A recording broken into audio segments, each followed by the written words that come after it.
Today, we have the long-awaited review of the Tank 300. Now, those of you who have been paying attention know I already did a review on the Tank 300 months ago, but this will be a long-term review because I was allowed to take the vehicle home, drive it about. I had it for a week, and you get to pick up on things when you have a vehicle long-term. And also, you all would have already known that the Tank 300 didn't come with those rims. It came with these rims. This is what you get from the showroom by default. They don't look too bad, but boy, what a difference bigger, nicer rims make. Because I replace those rims with these, and it gives the vehicle a wider stance. It just makes it look more aggressive and less torquey. But I will talk more about the benefits of having those bigger tires and nicer rims later on in the video. For now, let's take a closer look at the front, starting with the headlights. Obviously, you have all LEDs. You have an LED daytime running light running across.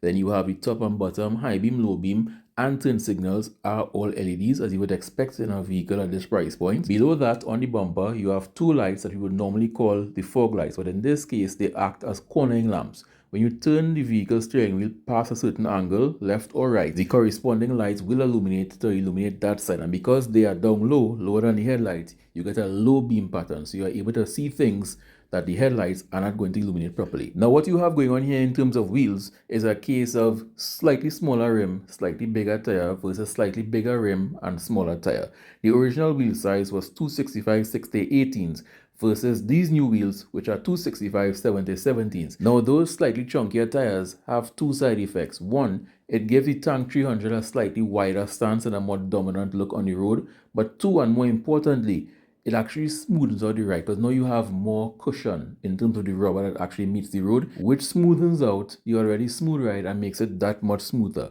The only thing is that the spare tire is still the original that the Tank 300 came with. So if you do get a flat with your brand new bigger tires, you're going to have to replace it with the original rim. Now, the Tank 300 is supposed to be off-roading in luxury. You're supposed to be able to take it on the trails while in comfort and luxury. But to do that and actually make it back home and not to the back of a flatbed, you need to have a strong suspension, strong chassis, structural rigidity. So let's take a look underneath the vehicle and see what's taking place underneath there. I don't know why I thought that the gas tank would have been to the rear, but it seems like that you're seeing on the left-hand side there is actually the gas tank. I don't know where I got this notion from, the gas tank could have been further back. But aside from that, you have your exhaust running down the right-hand side, and in the middle of both of them, sandwiched there, is the drive shaft. The drive shaft is tucked away high, so you have other things to hit before you can hit the drive shaft, because the last thing you want is to bend that drive shaft while going out on the trail, especially in a vehicle that is predominantly rear-wheel drive. Now, those with keen eyes are probably already realizing there are lots of metal bits below here, and that's because the Tank 300 is a proper SUV in the sense of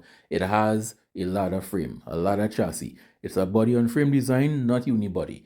So it has the structural rigidity to go on the trails and not flex and twist and cause problems, which is pretty good. It shows that this vehicle was well built. They could have probably shaved like 1,000 pounds had they just made it unibody, but then it wouldn't have been a proper off-roading vehicle. It would have just been a normal SUV. Now let's talk about sensors and cameras, because this vehicle has a lot.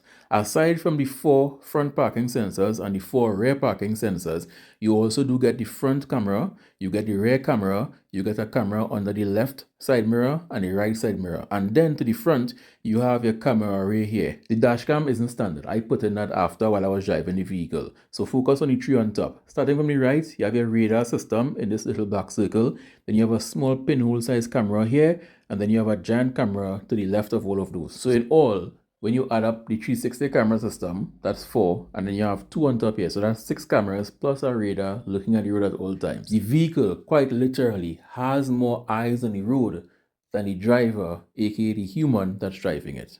That is how far we have come in technology. Now let's talk about the powertrain. For the engine, you have a 2-liter turbocharged gas engine that puts out 224 horsepower and 387 newton meters of torque. Now it sends that to the wheels via an 8-speed ZF transmission. 2 things to note here, which I'll get into later on in the video. Like in most vehicles, your last 2 gears, in this case the last 3 gears, are just for fuel savings. So the first 5 are your pulling gears. So in the Tank 300, 1, 2, 3, 4, 5, acceleration and power. 6, 7, and 8 is just a cruise. The minute you try to overtake anything, it comes down from 8 back to 5 or 4 very quickly. So that was briefly the exterior, the underside, and the engine bay of the Tank 300. But it's supposed to be off-roading in luxury. So now let's take a look inside and show some of the luxurious features it has on the inside before we take it out on the road. The moment you step into the Tank 300, it reminds you of why they say it's off-roading in luxury. You have your mood lighting on the door and the dash. You have soft touch materials everywhere on the dash in the middle. Leather seats. You have this brushed metal finish on top there. You have this giant handle here. Then you have one on the A-pillar and then you have one above your head. Just to remind you that if the going gets rough, you can hold on. You have a giant 12-inch display for your infotainment. And when it comes to safety, you have everything. You have 7 airbags, you have your lane keeper assist, lane centering keeping, collision mitigation, you have your rear cameras, front cameras, side cameras. You have everything you can think about. If it's a modern safety tech, the Tank 300 has it. But you know what it has? It has quality. Just listen to how these AC vents sound when I play around with them.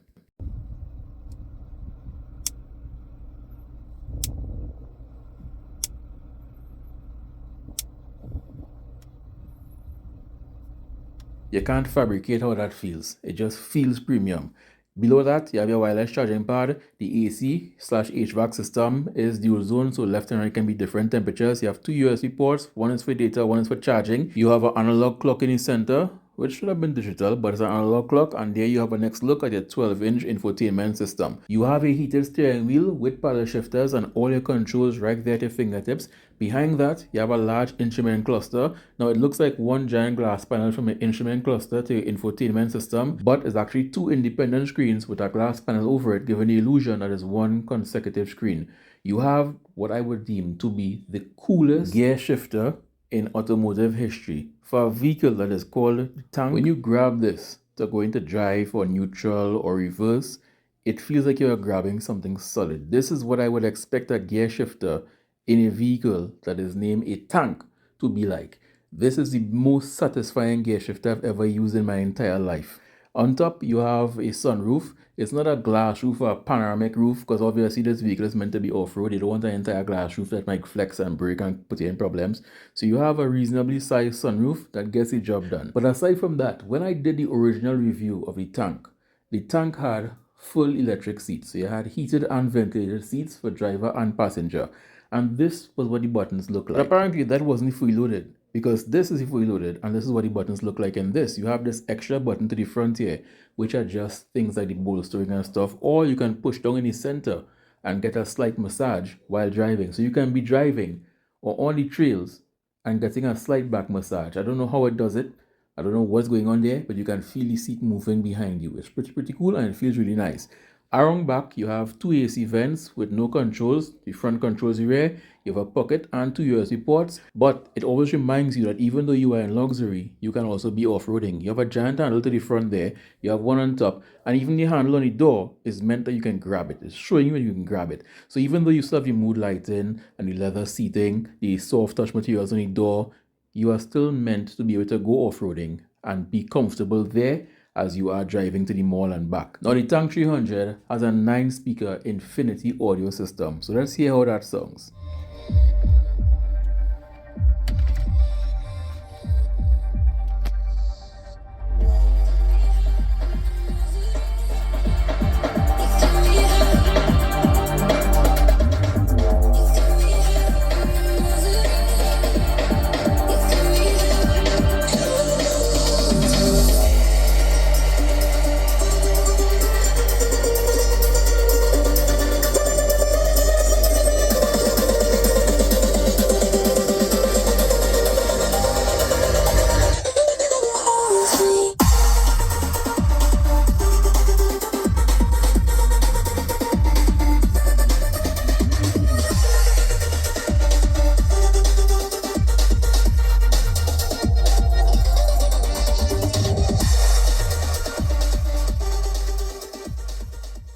As you saw, even when I pushed it to max volume, there was no distortion.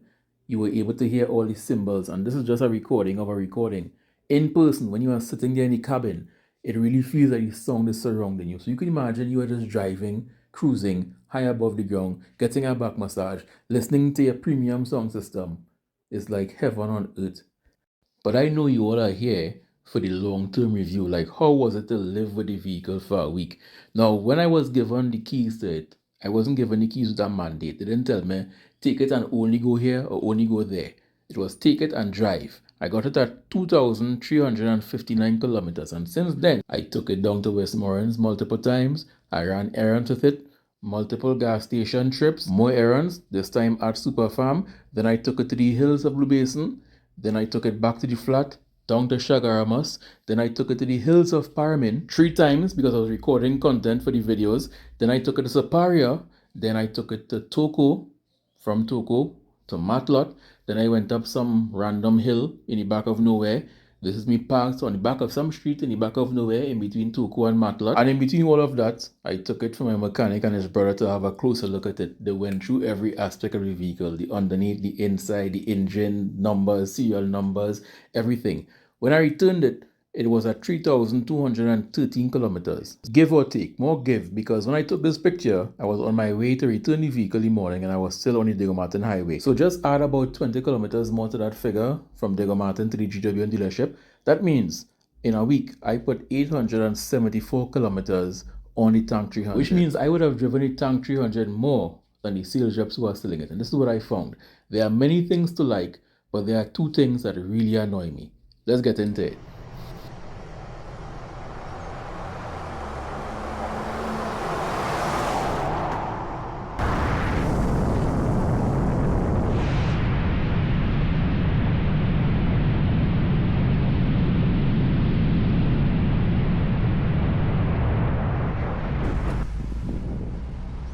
Having driven the tank with the regular tires and these bigger tires with the bigger beads, you don't notice a difference with the road noise. It's still reasonably quiet on the inside. You can have a conversation while driving and you don't even know that you have bigger tires underneath you.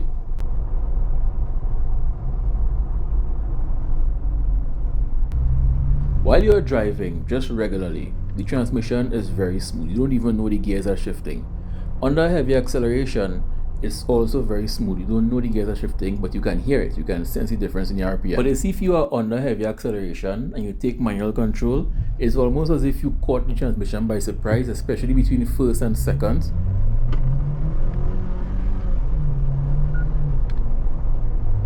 You hear that slight bump in RPM. That only happens in niche circumstances. For example, you must be accelerating heavily and you must have started off in the auto mode and then shifted to manual mode. There's something happening behind the scenes where it now has to process the fact that you took control and there's a slight bump in the RPM where it over revs in first gear for a moment before it shifts to second, and it always happens in that way.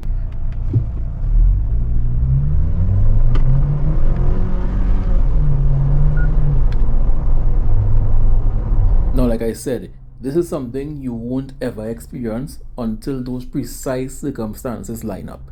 You must be between first and second, you must be accelerating heavily, and you must also take control mid-shift. But this transmission shifts gears so quickly it might as well be a dual clutch even though it's not a dual clutch. Dual clutch transmissions can skip gears, so you can be in your final gear and go down to a lower gear once the RPM permits it. This does something very similar to that once you accelerate. For example, we are now in 7th gear. I'm going to hit the accelerator pedal down and you're going to see go to 5 and then down to 3. It literally just skipped a gear. And then I'm going to ease off. It's going to go back up to its final gear, which is the 8th gear. I'm going to hit it again and it's going to go from 8 right down to 4. It skipped 7, 6, 5 and went straight to 4.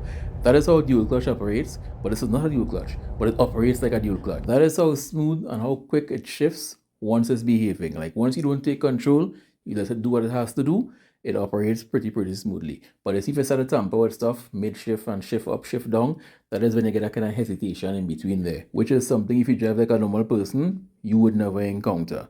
Get into safety tech now. Obviously, you have your lane keeper assist, your lane centering, lane departure warning, your cruise control. Like right now, it's set in cruise control mode and the lane keeper assist is working. It's yanking the vehicle back into lane a bit aggressively because we are going pretty quickly here. I think it's about 80, something about that there. So it's going a bit quickly. So it's yanking the vehicle back into lane. And like all GWM vehicles, if you are driving with your hands off the steering wheel for a prolonged period, it's going to beep at you until you wiggle the steering wheel or you grab hold of the steering wheel. But all that is well and good. How does the Tank 300 perform on the hills? Well, I took it up Paramin.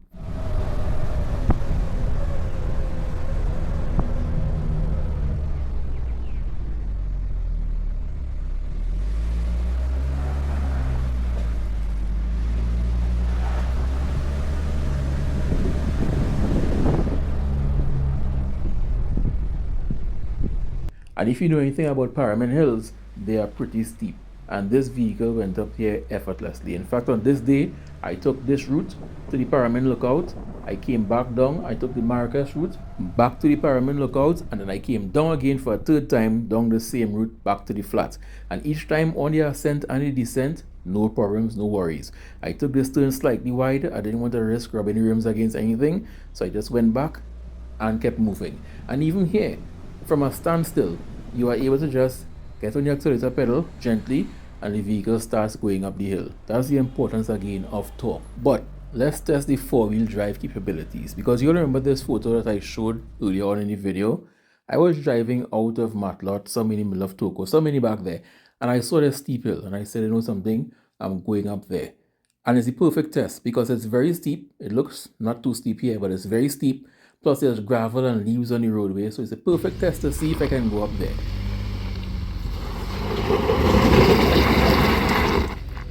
And immediately you see the gravel came into play. Now this is the one downside with not having all-time all-wheel drive. For example, the Grand Vitara has all-time all-wheel drive. In a case like this, the front wheels would have automatically picked up the slack. But the big downside to that is that even when you are not in this situation, you're just driving along the highway or up the main road, you have all four wheels turning, burning extra gas when you don't need all four wheels to be turning. So in a case like this, even though it's a downside, it's still a pro, because all I had to do was go to 4 high and finish the journey up the hill.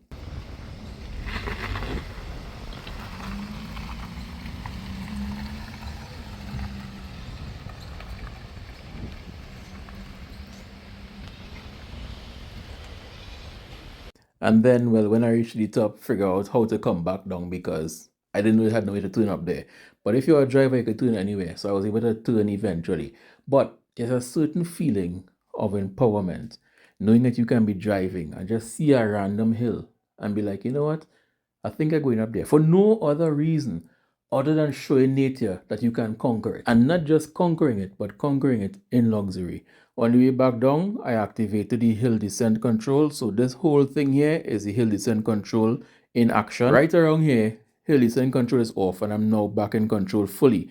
But you're going to see me coming down very timid. And that's because I wasn't able to gauge if the front bumper would scrape on it. Because remember, I'm not used to the vehicle and the hill is very steep. So I'm coming down here very gently just to make sure I don't accidentally scrape the bumper. But there was no risk of that. I understand now why persons buy vehicles like these. There's a certain level of empowerment that comes with knowing that you can go beyond where the road ends. Or if you see bad roads, you can just traverse over the roads when vehicles like a car or even a small SUV would struggle. And the thing is, if you have to get a vehicle like this type of off-roading capabilities, you have to buy like a pickup, a 4x4, a Hilux, a Ford Ranger, a D-Max, even the Colorado. But then you have a tray when you don't need a tray. Some of those names have the right quality of a big stone, and then you have a cramped back seat without comfort, without luxury. With this, it's the best of both worlds. You have the space, you have the 4x4 capabilities, and if you do meet bad roads or you choose to go on a bad road, you can do it effortlessly while getting a back massage and listening your Infinity sound system.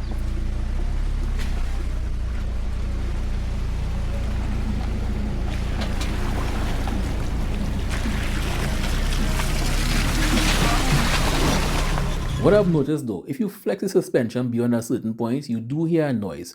It's not a squeaking noise, it's not a noise like it's falling apart, but it's an audible sound you hear once the suspension flexes past a certain point. I'm not sure how to recreate it. It only happens sometimes, but it doesn't sound like there's something wrong with the vehicle. It just sounds like it's letting you know that I'm flexed beyond a certain point. Now, there are things you notice only when you live with the vehicle for a certain period, like the fact that the backup camera gives you the distance to the closest object behind in centimeters.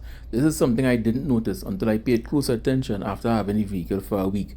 Or the fact that they went so deep into the attention to detail that once you put the vehicle in reverse at night, the mood lighting in the cabin, even the mood lighting in the AC vents, they shut off automatically once you put the vehicle in reverse. So your full focus is now on the screen because you are backing up. It knows that you are backing up. Nothing else should be distracting you. And once you put the vehicle in neutral or drive, the mood lighting comes back on.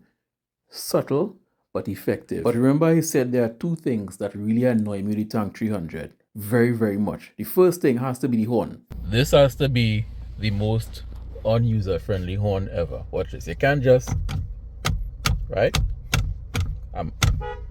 It's now pressing. I'm not sure why they would make this horn so hard to press. What even is that horn? This is a clear example of aesthetics over functionality. There's no need to make that horn so hard to press. It's already in the center. So to press it, you have to take your hands off the steering wheel, and then they make it difficult to press. You see somebody on the road and you go to hail them like, hey, hey, hey, hey, hey, and you pass them. I know the name of the vehicle is the Tank 300, so you should be able to, in principle, plow through anything that is in your way. But unfortunately, society says you can't do that. So you still need a horn to let people know, move out of the way. Make the horn easier to press. The second thing I hate, in fact I despise it, is the indicator. So the indicator stalk don't go down and stay down until it clicks up if you take it off or you turn the steering wheel. It goes down and comes back up right away. For example, see? So a light press gives you about 4 blinks, and a lower press keeps it on indefinitely. You would think to turn it off, you just flick it the other way. For example, see what happens? And now it's on the other way, so you say, okay, let's take off that. So you find yourself doing this, and the person behind you is like, what is this driver doing? To take it off, you have to push it down slightly, and it turns off. The problem with that is that once you are driving, it's very difficult to remember to just push it down gently. You're going to push it down too hard and the other side will turn on. And then you push it up again to turn off that and the other side turns on. This was easy to do because I'm parked and I'm focusing to show the demonstration. But when you are driving, this is an annoyance. There was no reason to tamper with the indicator stalk. And all the GWM vehicles have the same indicator stalk layout, and it's very annoying. I don't like it at all. But aside from those two nitpicks that you may very well like, there are many things to like about the Tank 300. And that's why of all the vehicles I've reviewed, I think having to spend the last night with this one, filling it with gas, carrying it for a wash, walking around the vehicle to make sure it was washed clean, because you have to carry it back the way you got it, and then realizing that the car wash bristles or brushes, whatever you call them, bent the number plate. And that's because the number plate kind of sticks out on either end, but it's a metal number plate. So I was able to unscrew it when I got home and straighten it back, and it was back. But this hit me the hardest, having to return it, because I fell in love with the ability to go anywhere, anytime, and doing it in comfort. I was driving back to the showroom in this video here, and I saw the showroom on the left hand side, and in my mind I was like, this is going to be the last day with the Tank 300. After going everywhere with it and now having to return it, I'm like, I need to work harder. It may not be in this generation, it may be the Tank 300 for the 2028 model year, who knows? But I have to work harder because I've fallen in love with a vehicle like this, especially this one. But that was my long-term review of the Tank 300. All the things I have noticed while having the vehicle for an entire week, all the things I don't like, and all the things I do like.